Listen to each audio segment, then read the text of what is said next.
6.5%, was it? Is that what the current odds are of the Stanley Cup? Well, and if you look at the round-by-round progression, the Stanley Cup favorite is the Vancouver Canucks. Like, what a time to be alive! Talking you through every goalie controversy, scoring slump, and draft lottery bust, this is the C4 Podcast on CanucksHockeyBlog.com. Here they are, the best starting lineup we could afford under the salary cap. Chris, Matt, Anna, and Adam. Welcome to another episode of the C4 Canucks Hockey Podcast, brought to you by the Full Press Coverage Network and CanucksHockeyBlog.com. I am Chris at Lightforce, the host with the usual call-in, sign-in, whatever you want to call it. Maybe it's an introduction, I don't know. Joined, as always, by the equally capable introducer of podcasts, Anna Forsyth at AForsyth03. Welcome, Anna. Thanks, Chris. I think once again I've been damned by faint praise. Faber definitely meant it in a nice way. When last week he congratulated me for getting through the intro. But yeah, I was thinking, wow, that's just the smallest part of my job on the podcast. But yeah, I said his name right, I guess. So good job, me. And you got his Twitter handle correct, whereas I had to ask him because of, and this, as I explained, I mean, for those who listen to the show and those who did not, you're A4Size03. Matt was like underscore, I think at one point, like, and so underscores in numbers with names start giving me fits because I can't remember who's got the underscore, who doesn't. And so I knew you didn't. So then in my mind, as I'm like reading out his profile, I'm like, I think he does, but whatever. Yeah. I mean, I think they had a little conversation about that on that podcast with Quadrelli's weird spellings of his Twitter handle. Yeah. So I did not realize that Quadrelli is Quadrelli, but not the way you'd think Quadrelli would be. And I could never understand why I couldn't tag. And then I would, I'd cheat. I'd copy paste. It never for a million years occurred to me that a 1 was involved. So. Yeah. That's it. But yeah, it is funny to me, especially because Quadrelli is quite on it with spelling. And especially if someone misspells an Italian name, he gets mad and it's like, you haven't even spelled your name right, bud. But there we go. I'm not about to start another podcast war. Well, I mean, we've got one, but I mean, what's not to like about 2 or 3 if we really wanted to have multiple combatants open up the front on or open up the battle on many fronts? Is there an actual Quadrelli out there? Is that why he couldn't get it, or did he want to be lead speak? I don't remember the story fully, but yeah, it's someone else is hogging the Twitter handle. Yeah. So I believe that is Quaz's nemesis. Yeah, it happens. And Chris Faber has one. Yeah. I have Chris one. Faber. Yeah. Chris Golden. Yeah, actually, I think I shared this on Twitter a while back. But there is a Chris Golden and there's a Christopher Golden and what have you. But what's interesting is that every so often people would search on Twitter for the author Christopher Golden, and he and I apparently look similar, or at least a younger version of me looks similar to him. We're not the same. We're not related, or if we are, it's like how many ever generations of Goldens. Older white dude thing. But I would get pinged, and then I would be like, oh no, you're looking for this guy. He has on occasion apparently been pinged about me, though I don't think he has forwarded them to me. But the long story short, it ended up looping in Christy Golden, who is an author as well. But she's involved in video games. And I've known of Christy Golden longer than I have known of Christopher Golden, the author. And Christy Golden follows me now. And I think that's wonderful. Well, there you go. Literally, namesakes there. I mean, there is an Anna Forsyth who's a poet in London. And it's kind of funny because I got tagged in some night she was appearing in. And I was just like, well, it's not quite the kind of thing they've done, but I have actually performed at poetry nights in London in the past, and lots of, new writing theatre nights, so it's not out of the realms of possibility that would be me, but Yeah. Small world. Mm-hmm. Brought Very together weird. on the bird site. On the bird site, as long as it lasts. Yeah. I will miss the bird site when it goes away, because where does Canucks Twitter go from there? Yeah. Like, how do we cope with the Canucks without Canucks Twitter? I don't know. I don't know either. I genuinely think it's over. I mean, hockey no longer exists, and we all become big fans of, I don't know, soccer, football. There's no. I mean, sure. Yeah, honestly, like, I get Twitter's terrible right now, and the algorithms, the functionality, all of that is terrible, but I still enjoy using it far more than I enjoy using any of the other sites. Apart from, of course, Discord and talking to our wonderful listeners on Discord. That's right. But Which, actually, if you haven't joined already, is discord.io/C4 podcast. Speaking of terrible things, the Vancouver Canucks still are. Which is great. Isn't that fun? Well, okay. Every so often, like in this past road trip, they did some things where you're like, stop it. Right? Like, it's too obvious. and then they got back into the okay, cool. Still, you're doing the right things. You're giving opportunities to the right people that you're looking to now, move on. And although apparently now one of them isn't moving, I don't know. It's so weird. Patrik Allvin doesn't provide answers. And when he does, it's like, but that's not what we want you to do. So there's that. And then you have obviously a new contract to a player who I quite like, very exciting. So makes sense. You give him single digits in a night, game in and game out. That's good. And you have a backup goaltender who you put on waivers but is backing up. But then does that mean your starter is coming back? But do you want to bring your starter back? Why not have your starter do conditioning? Are you trying to trade your starter? What a time to be alive, Anna. Yeah. So just like whatever's happening down at Twitter Towers, please hold on, because we need it. We need it to get through the rest of the season and through the inevitable heartbreak at the entry draft. Yeah. Before we get to the entry draft, however, let's talk about the week that was. So the Vancouver Canucks are finally at home. They're actually playing right now while we're recording. They're losing, which is, again, all that is right in the world. But when you had recorded last week's show, the Vancouver Canucks had found a way to squeak a point out of Jersey. I'm upset that they squeaked a point, because, and again, I'm not, as much as I hate wishing my team to fail, the closer they get to themselves to a solid draft pick, the happier I am, but it also sort of reinforces what this team needs to do. Because I don't know if you've seen that colorful diagram that indicates all the percentages and makes the playoffs round 2, round 3, round 4. The Vancouver Canucks are still on that thing. Okay, they got 0.1%. And as long as there's a chance, right? I know. I always wonder about that, the playoff percentage chance. In cricket, there's something called win-vis, which is like the percentage you're likely to win the game. And sometimes you just think, how is there even a percentage on there? And it's kind of the same for the Canucks in the playoff chances, but I mean, realistically, they're done. It's just, I'm so scared that they suddenly decide to be so competitive that they play themselves into the mushy middle. They get that, non-existent draft pick, and they follow it up with a second draft pick around the, same place in the draft.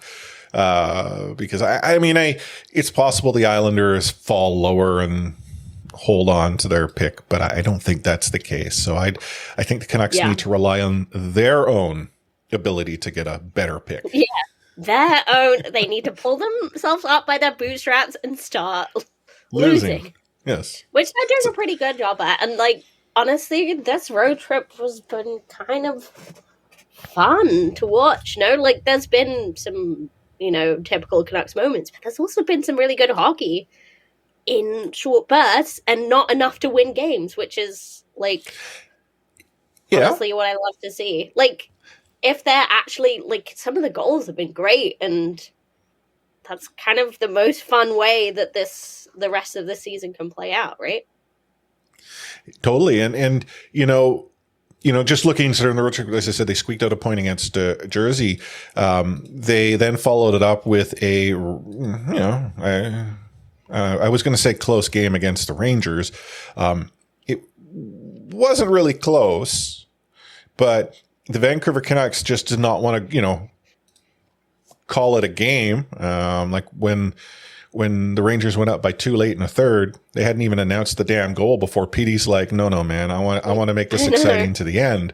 And scores it. So you're right. They're playing this sort of engaging style of hockey while at the same time finding a way to not get themselves points.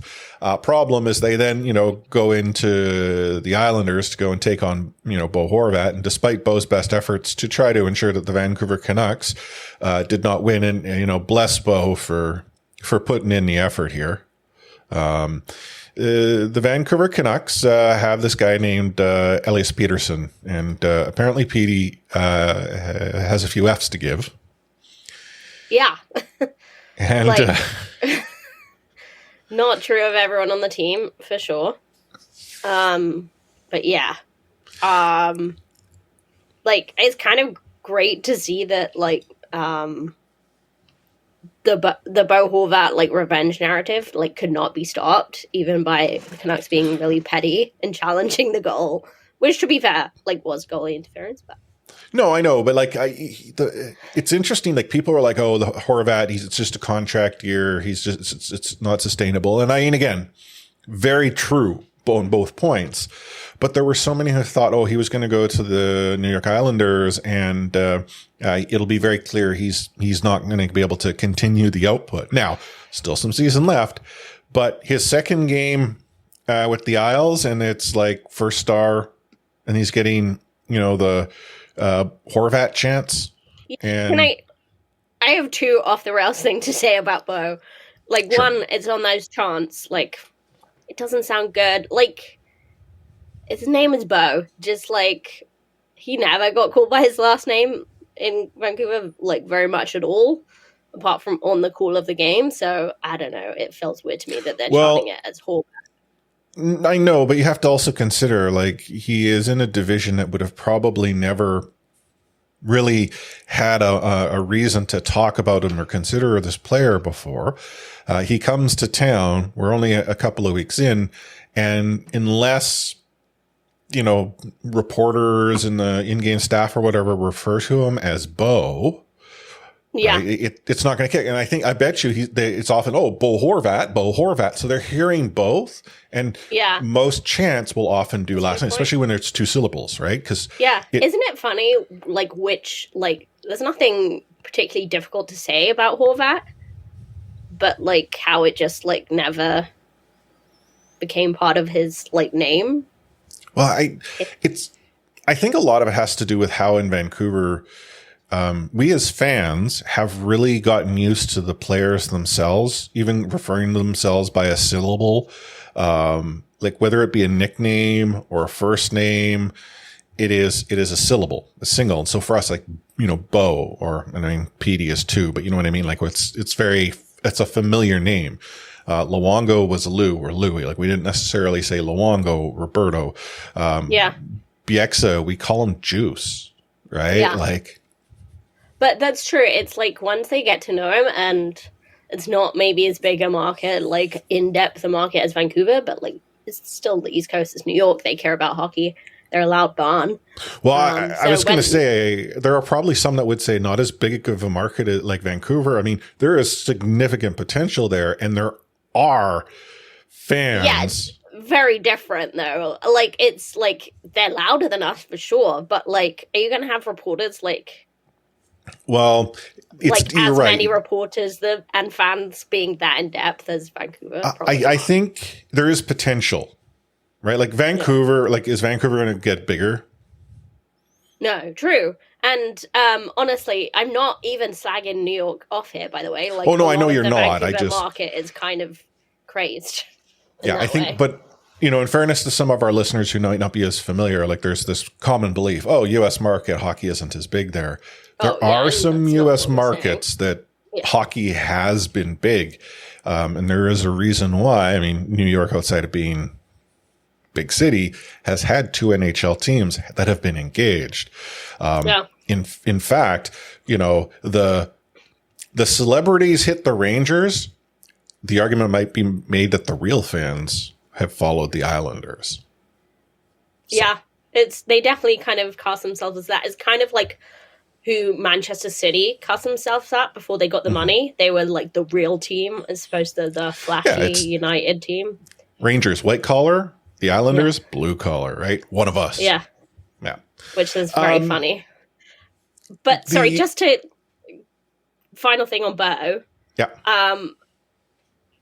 Maybe it's just me, but I've seen so much talk about his contract, like how he's not going to be worth it at the end of the contract. And I'm just like, is that any different from most big contracts? The whole point is you kind of earn being bad at the end of your contract. Yeah. I mean, Lou comes out and says it's a horrible contract. And people are like, but you just sign him to it. And then Bo gets the question and he's like, he's probably right. But the context that's missing is that those contracts are what's handed out. Like Vancouver signing JT Miller to this deal, there was a team out there that would. Whether it was Vancouver or not, there might have been many teams. I would have rather it had not been Vancouver because I just, for the reasons we've talked about. Spot, I'd be okay with them doing it because you'd be like, okay, he's not going to be worth it at the end of the contract, but Canucks are close and we've got to run with him. So I don't know. It just seems bizarre the amount that's garnered online, but yeah, on the rails, kind of, because we're talking about hockey and we're talking about a former Vancouver Canuck and we're talking about the contract that he just signed. Yeah. Presuming the Islanders knew all along that they wanted to make this deal happen, and as we've heard many times over, the Vancouver Canucks would not grant them permission to talk beforehand. I kind of feel Vancouver gave up an opportunity to squeeze just that little bit extra juice out of Lou. Yeah, possibly. Anyhow, I guess we'll see when, it all shakes out. But hindsight's 2020. It's done deal. Like there's no going back. But I still don't get the whole we're not letting teams talk. Like, 'cause this was the scuttlebutt with JT Miller. Now it's maybe fuzzy the fact that Miller's camp wasn't going to talk to anyone, but then they didn't sign a deal with Vancouver. That's kind of weird. But yeah. I mean, I agree, and there's a lot of game playing here, right? But also, like Lou Lamoriello, like it's funny to me that no one really knows how to take him, but he's a grumpy old white dude with weird opinions. So just like me. But back to the Vancouver Canucks, albeit still yet playing the Islanders. Beauvillier is also making a return to his former team, and he put up some points. But what's interesting is that he is being,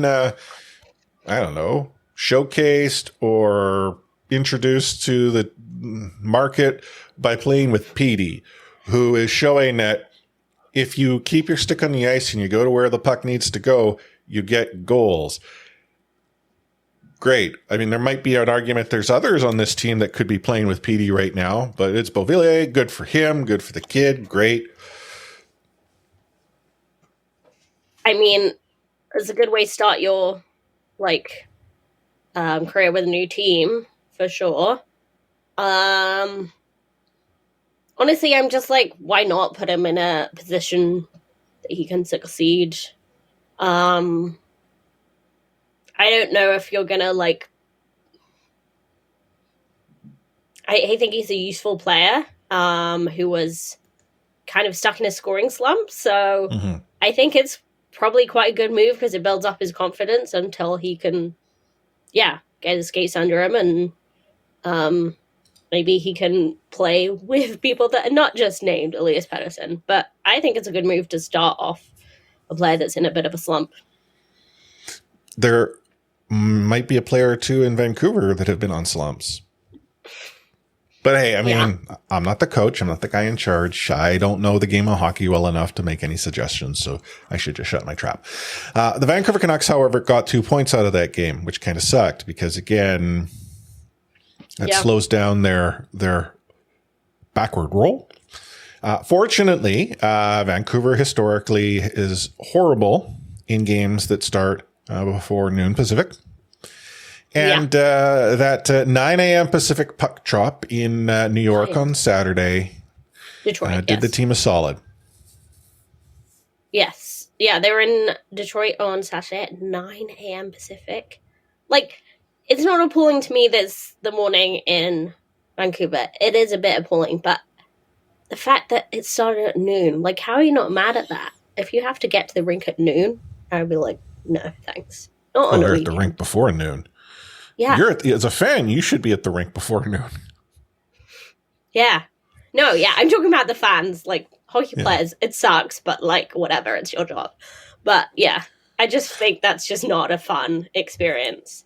Well, I mean, I banged the mic. Sorry, everyone. We know this to be true, that in the United States, hockey and sports generally are considered afternoon things on weekends. And, you know, noon is it. Like, I mean, American football games are, you know, either 10 a.m. or 1 p.m., you know, East. But then, like, the last game, which does happen at night, is that showcase matchup. Baseball weekends will often have afternoon games earlier. Yeah, but that's games outside. They're both outside. But this is a U.S. thing, right? And so that's why we see more of these earlier games when U.S. teams are involved, especially when these, you know, Canadian teams like the Canucks are down there.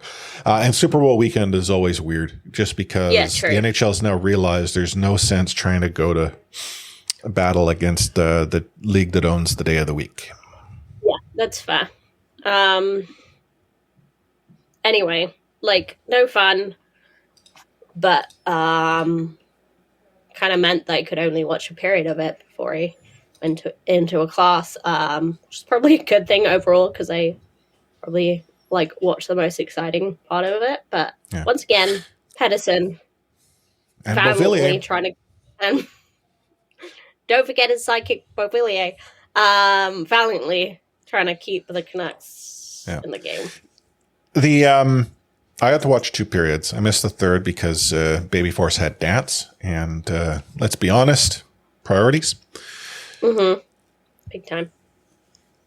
What we saw, though, sort of on this road trip, and it sort of got reinforced down there in the Motor City, is that the Vancouver Canucks coaching staff have come to the conclusion that some players just aren't meant to get ice time.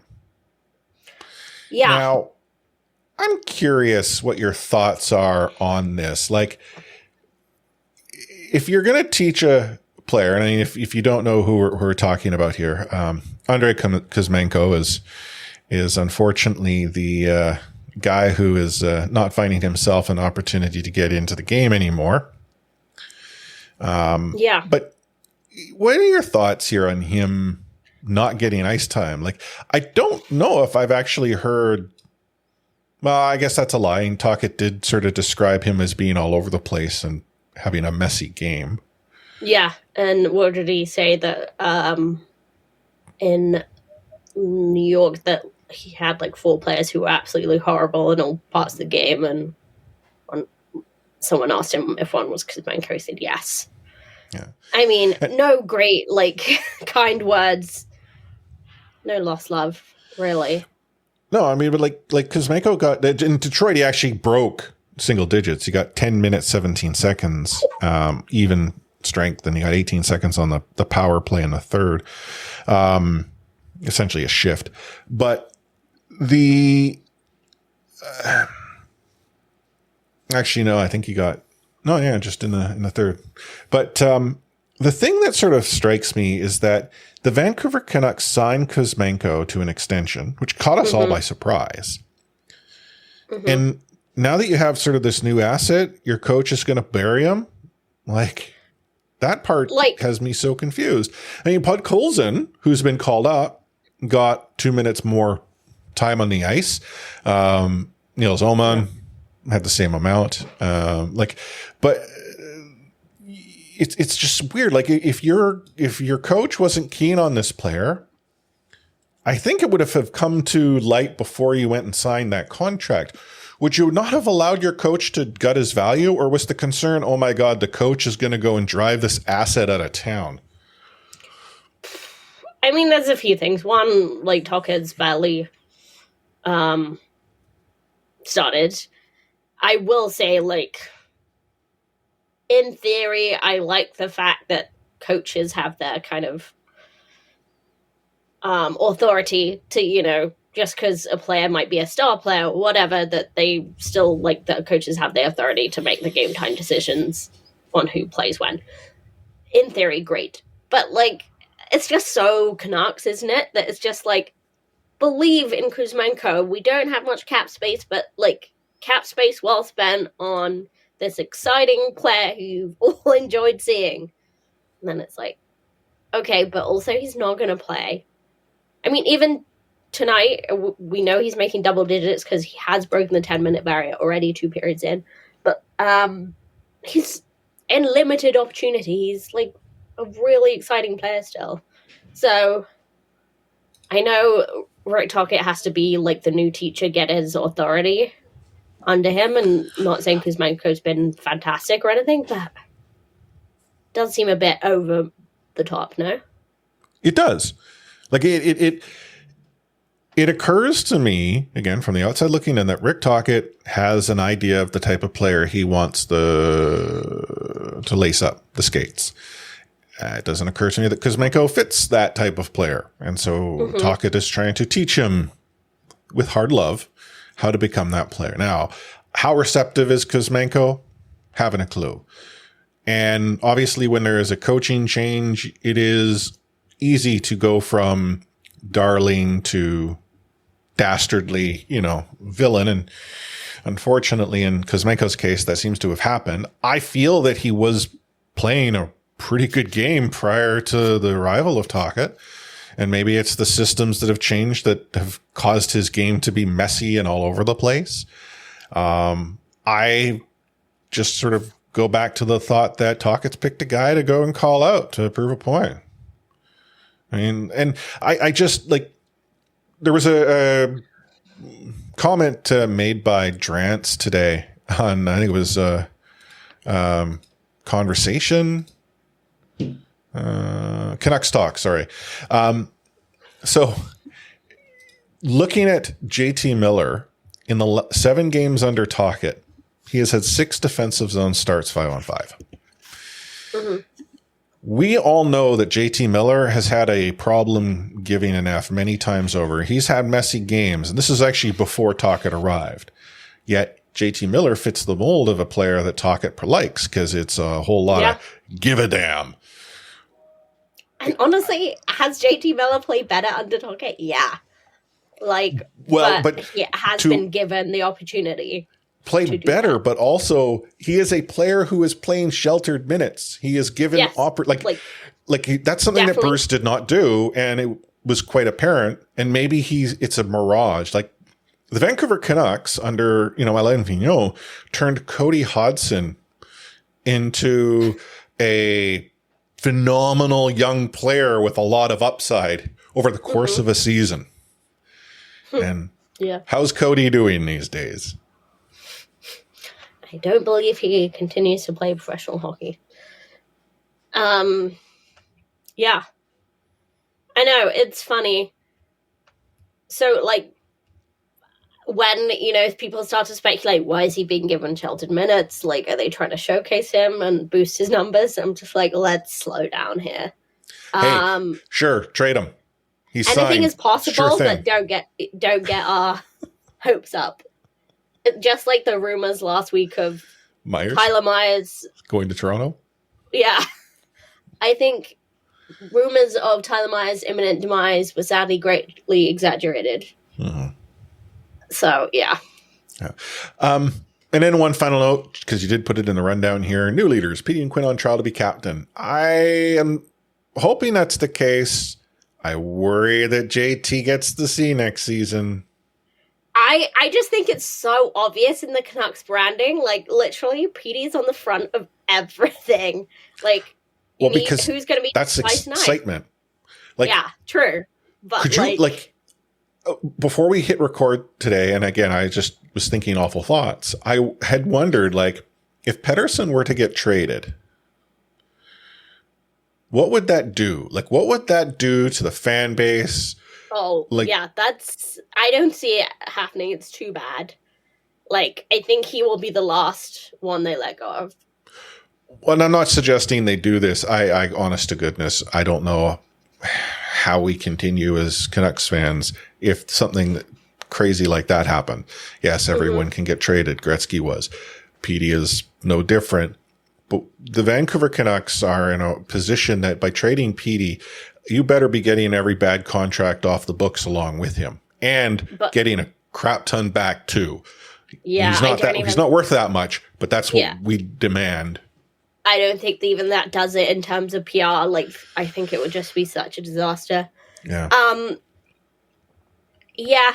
I when I say like Petey and Quinn on trial to be captain, it's partly how they like it, partly how they cope with it. But I think it's a lot like just see who the public take to. I think it's kind of obvious that like Tyler Myers hasn't been wearing an A all season.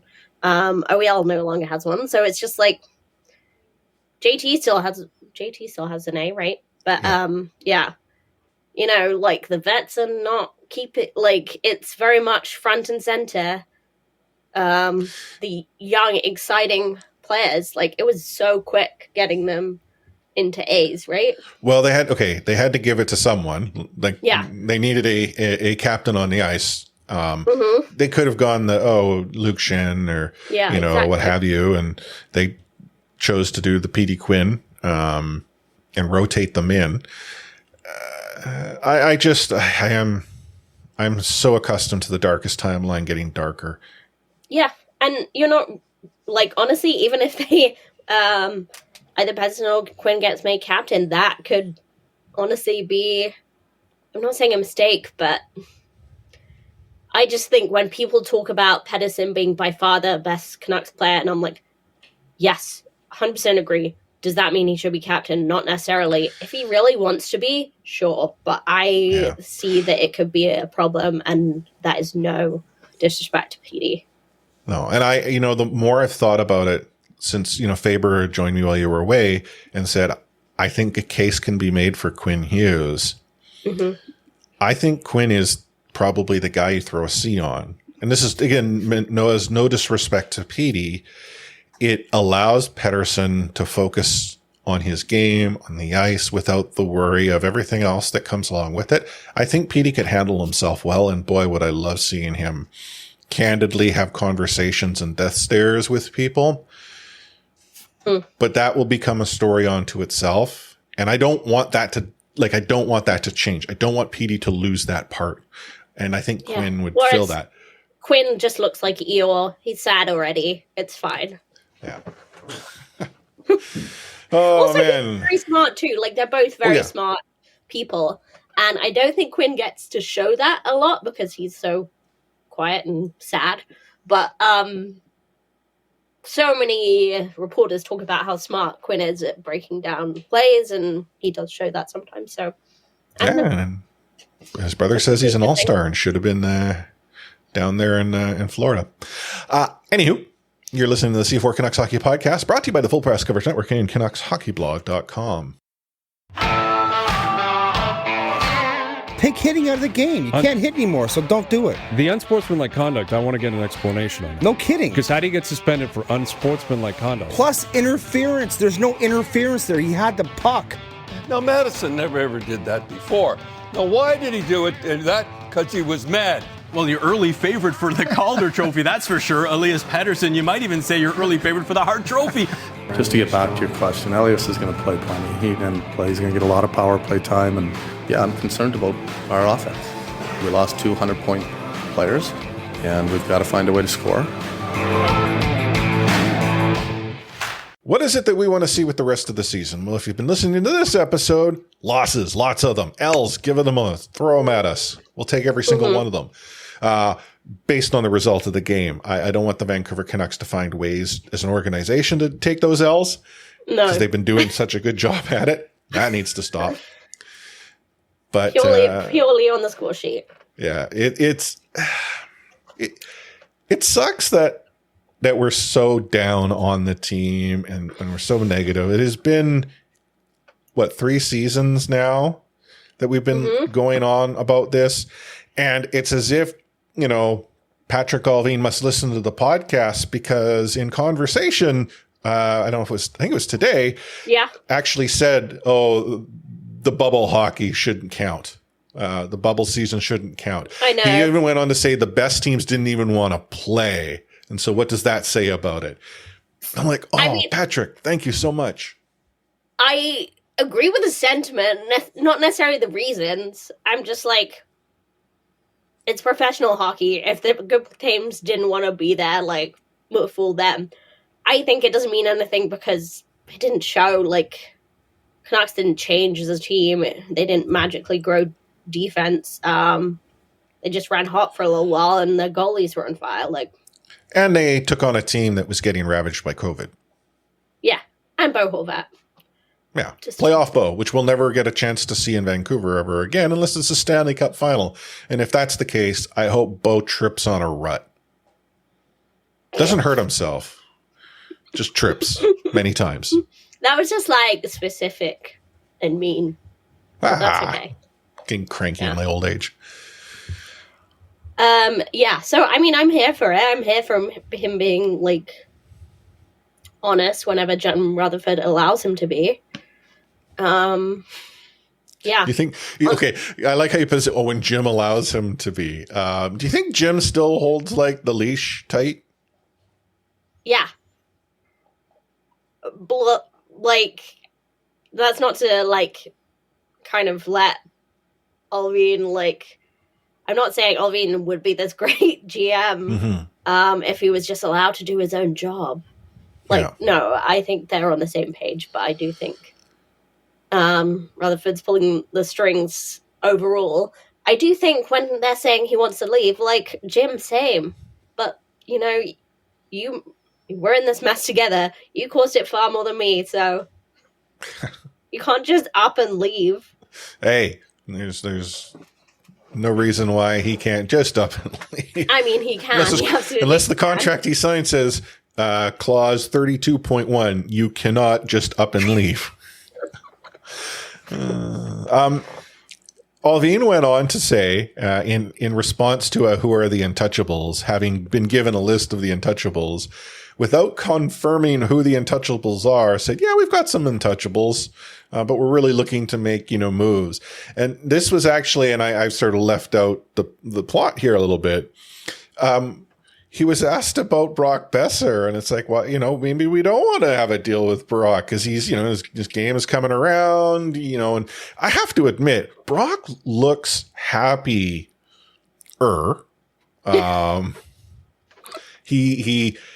We see him smiling. He and Petey are inseparable. And I think now that Bo has been traded, that sort of group that sort of had grown up together has shrunk. And if Brock gets traded, it's Petey is suddenly the vet. Madness. Right. But if they're not going to go and trade Brock Besser, I don't want to see Brock go, but I understand that he is an asset that is desirable. I would say there's not doesn't seem like there's huge urgency with Brock Besser, and I kind of do understand that especially if he continues to sort of the reconnaissance that I've talked about, which kind of got put on hold. If he continues to kind of get more confident over the course of the year, like that, and you get a decent exchange from him, then.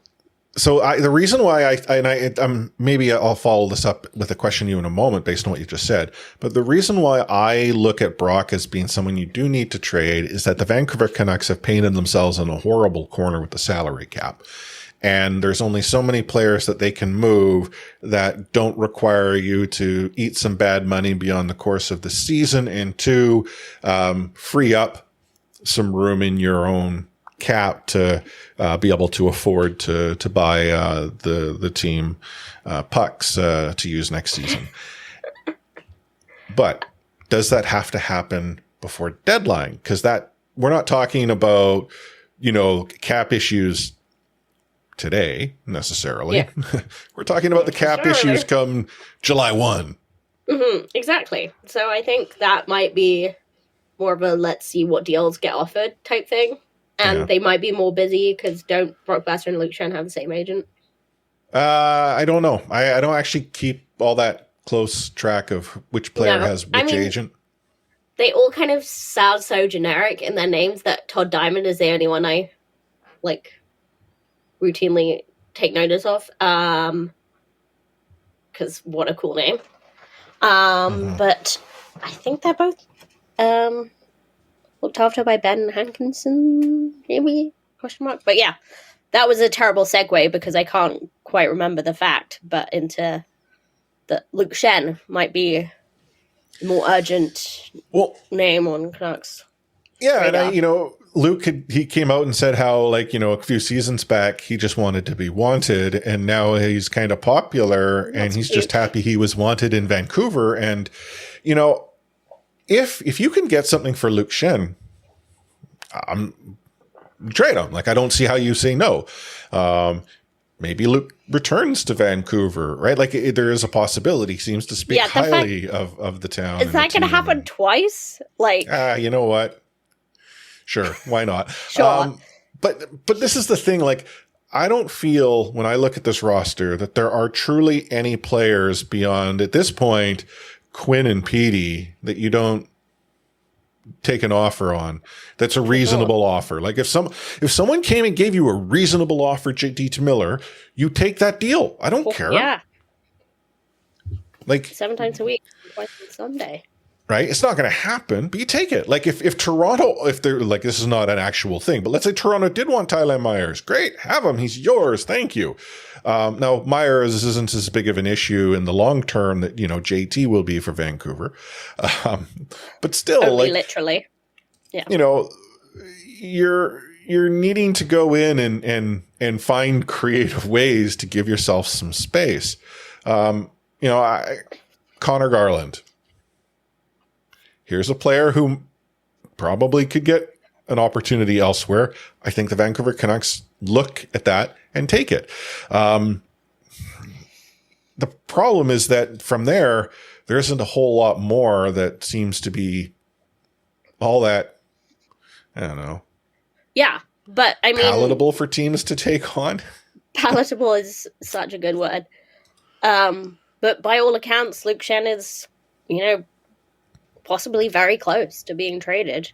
And Thomas Durant clearly was making the rounds today because he also was talking about, how Luke Schenn's wife is about to give birth. I think she's pretty far along. So they'd really like to get this sorted sooner rather than later. But yeah, I wonder, they also have no control over it. So watch the Canucks mess this up. Is she here in Vancouver?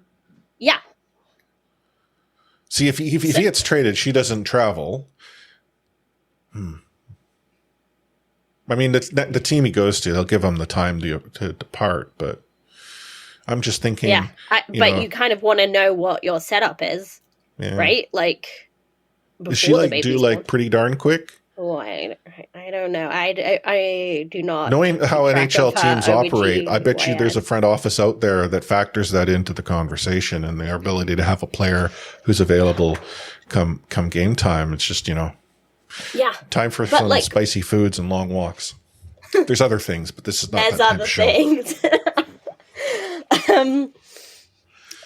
Okay, wow. I gonna say? Because now I'm just. Now you're thinking about other things. I'm so sorry. And now Anna. I'm thinking about Luke Shen doing other things.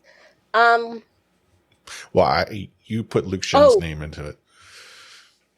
Yeah, I was gonna say that. Like, I was just gonna say that watch Canucks mess this up. Like, you want there to be zero chance of Luke Shen coming back.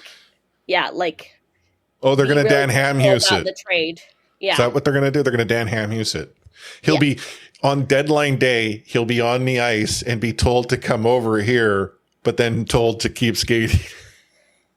Yeah, it's like if he gets pulled off the ice, he's just like, is my wife going into labor or am I getting traded or both? It's both. Congratulations.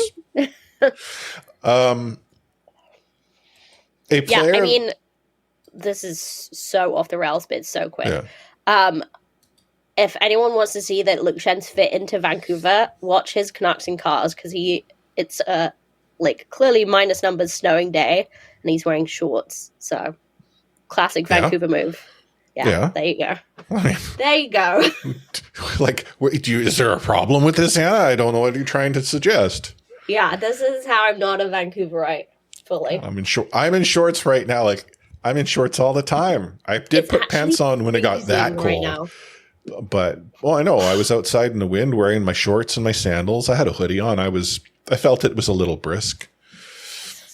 But no, I mean, when it comes to a player that's also, been rumored to be on the move is Thatcher Demko. I mean, it shouldn't come to a surprise to anyone that the Vancouver Canucks are exploring opportunities in net. I don't know if the current front office group views Demko as a sort of fan base to have.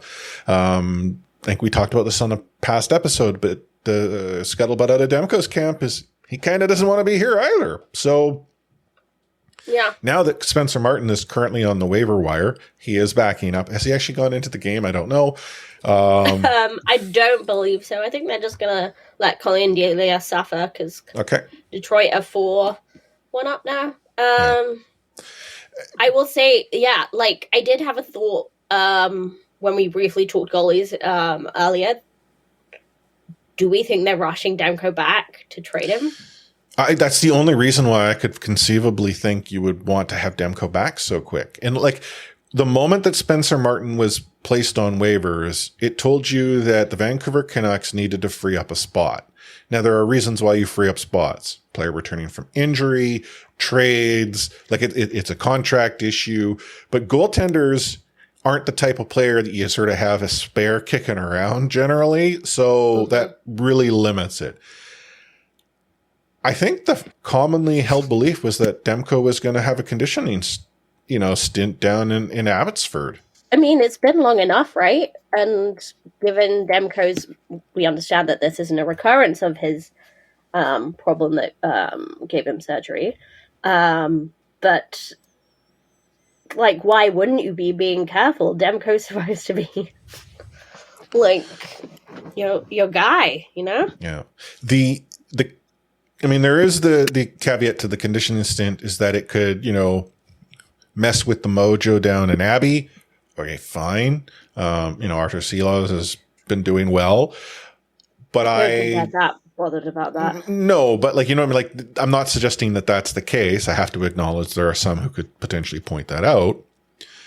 But if you're not in the idea of rushing Demko back and you want him to get an opportunity, having him down in Abbotsford conditioning is taking away the window that you have to showcase in the big leagues. Yeah, for sure. So, and I mean, like, we really don't have long. It does seem a bit mad that they have put a goalie on waivers before a goalie's even ready to back up. Like, they want to get him to a few more practices. Does he back up on Wednesday? Like, is he going to go for Wednesday? I mean, wouldn't it be surreal if they placed Martin on waivers, but they don't actually do anything? I mean, yeah. Right now, Abbotsford are in Calgary. They play back-to-back in Calgary. Okay. Tuesday, Wednesday. So, I mean, I am aware play-ins exist, but... Demko has to be the backup for for Wednesday when the Rangers are in town, because there's absolutely no way the Vancouver Canucks would be silly enough to go and dangle a goaltender on the waiver wire with the potential that a team takes them. Back up. I think they must be pretty sure that he's good to go. Like, I know he's been on the ice. We've seen pictures. We've seen maybe a tiny bit of video of that. But, like, yeah, like, you're going to potentially lose Spencer Martin for free. Like, I'm aware that he's lost 10 games in a row. I'm not saying he's, like, the second coming or anything. But, yeah, that's a bit of a risk. Unless you are pretty damn sure Demko's ready to go. But it's interesting, isn't it, that Martin's lost the backup job. Yeah. It's also, worth mentioning that the Vancouver Canucks have never gone and placed a player on waivers and been surprised when said player was picked up by another team. Yeah, especially in the goalie. Yeah. Mm-hmm. Matt Sledger, Mike McKenna. Gosh, Mike. We should see if we could get Mike on the show. He's a smart guy, although he is, I almost muted him on Twitter today because he was talking about Ryan Reynolds and the Senators. But that's actually no disrespect to Mike. It's just a painful thing to read about. But yeah, he's actually very smart, and we don't know a lot about goalies, to be fair. No. Oh, anywho. We didn't really get into it in Rewind, but we can do it now. Canucks play the Rangers at home. They play the Flyers at home. The Rangers, I suspect they come in and they beat Vancouver on Wednesday.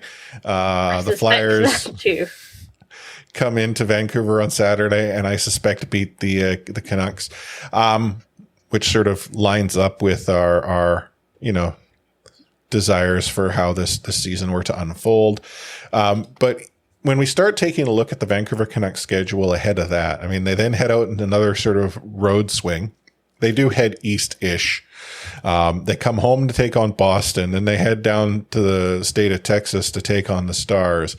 And then they come back home where they have to play a bunch of games before heading on, on one of their final road trips.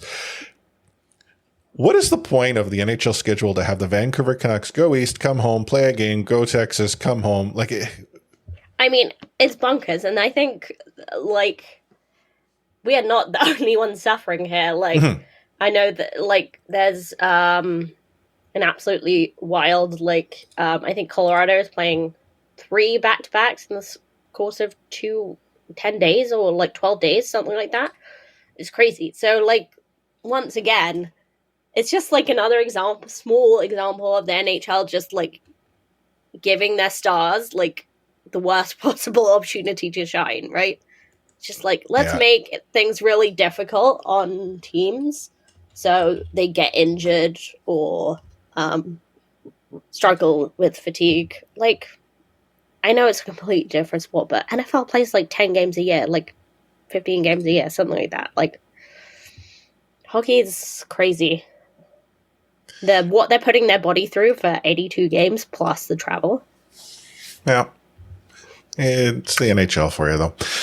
Anywho, yeah. By the way, I'm going to that Boston game, so really? I would like them to give an F for that game. So, how many losses does Boston have on the season right now? Not a lot. Not a lot. I was going to say, is it double digits yet? Nope. I don't believe so. Could you? I don't know. How. Yeah, they are top of the league by quite some margin. Yeah, it's so surreal to me that you have a team like the Boston Bruins who have not got to double digits in losses. 8 losses.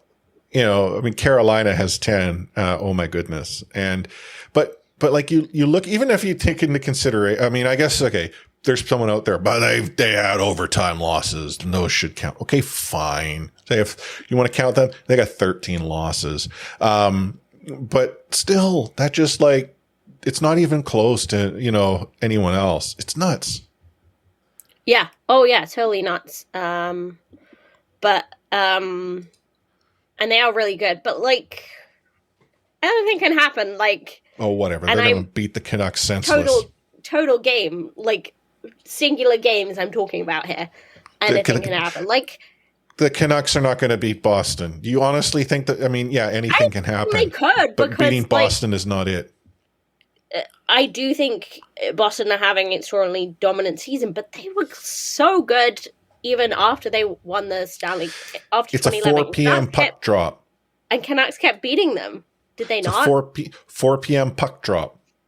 Let me live in hope, Chris. Let me live with a tiny bit of hope. Gosh. They may indeed lose, but I'm not prepared to accept that reality just yet. Okay, fine. I applaud your positivity. We need more of the positivity on the show. Yeah, in fact, I think they're going to win one game. Against Boston. I mean, that should be bonus points right there. Yeah. I am not going to any games this season. Someone actually asked me if I would be going to the game on Wednesday because it's my birthday. And I'm like, why would I want to go there for my birthday? Your birthday? Oh, yeah. Well, there you go. Well, happy birthday in advance. And I hope all our listeners jump in Discord and wish you a happy birthday on Wednesday. Okay, that wasn't meant to be a fishing line. No, it wasn't. It was more meant to be a shot at the Canucks. So, what is it? Is it the big 6-0? 60? No, I'm getting there, but no, not yet.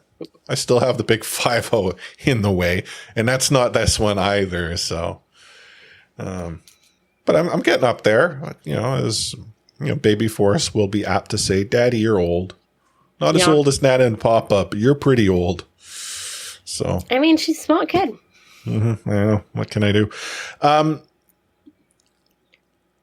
I did in the past always look at the calendar to see, do the Canucks play on my birthday? Because wouldn't it be neat to go to a game on my birthday? Now you're like, nah. Yes, now it's like, no, thank you. Not interested. I usually check, because usually hockey does not take place on my birthday. The last time Canucks played near my birthday, I believe, was the lockout year, the half lockout year. So they finished. The last game of the season was end of April. So, and I'm pretty sure they lost that game.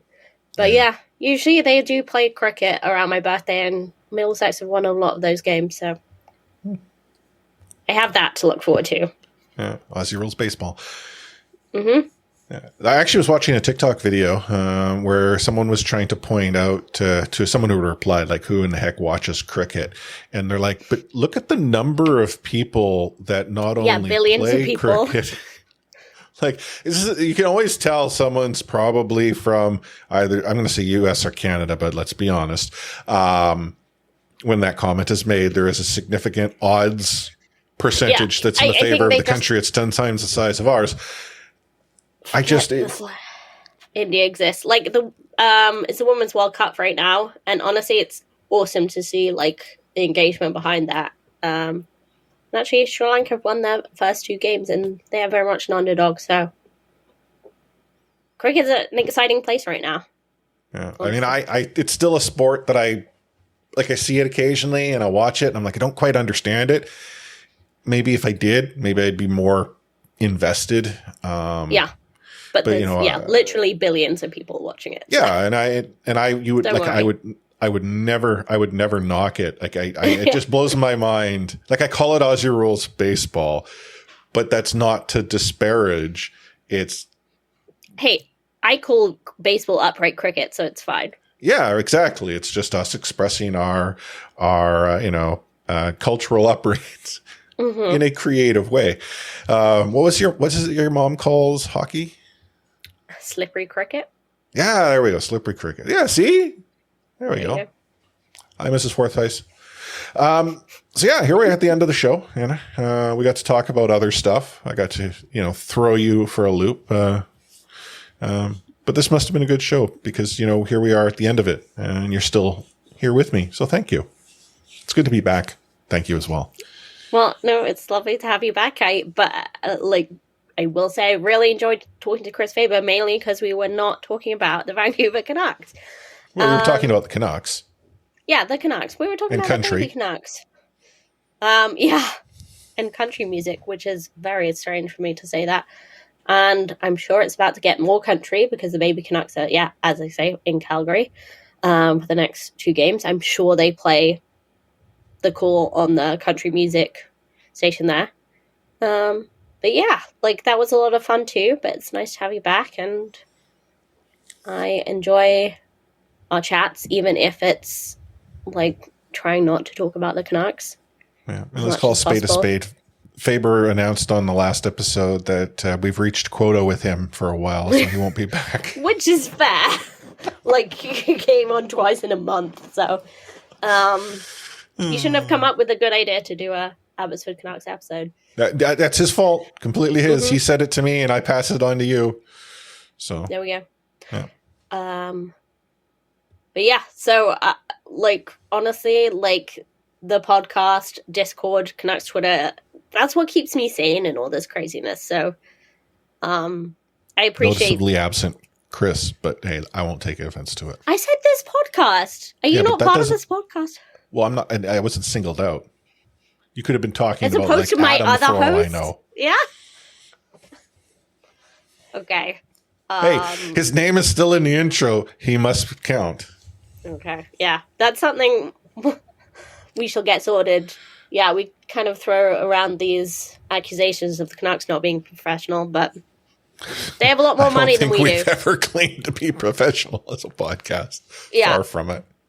Actually, we need to sell the Canucks and buy our podcast. There we go. Oh, could you imagine? Could you imagine? That's like, I literally won't say anything else because that's my final word. If you reach this point of the show and you have still yet to find us on the social medias and slap that follow button, we're at the C4 Podcast on Twitter. Taking part in the conversation is obviously best done in Discord. That's discord.io/C4 Podcast.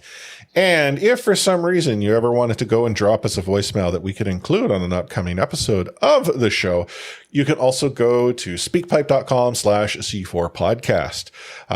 And I would be curious if anyone, and Ian from Saskatoon would drop a note. Ian has been so far the most consistent voice to include, but I think we should have more voices and Ian's. So Ian, I'm not discounting you. I want you and others. That's right. Heck, maybe Ian can have like friends call in just to say they're Ian from Saskatoon's. I am so-and-so from such and such who's friends with Ian from Saskatoon. Should be kind of cool. Also, if you call in, please use your name in similar fashion. So I would call in and say, I'm Anna from London. Anna from London? And say your name where you're from. You're Chris from Vancouver. Yeah. And Ian is Ian from Saskatoon. Yeah. And last but not least, if you want to support the show financially, you can do so by going to support.c4podcast.com. That'll forward you off to buy me a coffee. But Anna and I, we're more about the pint. So if you were to drop some money our way, it's called Buy Me a Pint. So on behalf of Anna, A4603, myself, Chris at Life4, signing off the C4 Canucks Hockey Podcast, brought to you by the Full Press Coverage Network and CanucksHockeyBlog.com with We Out.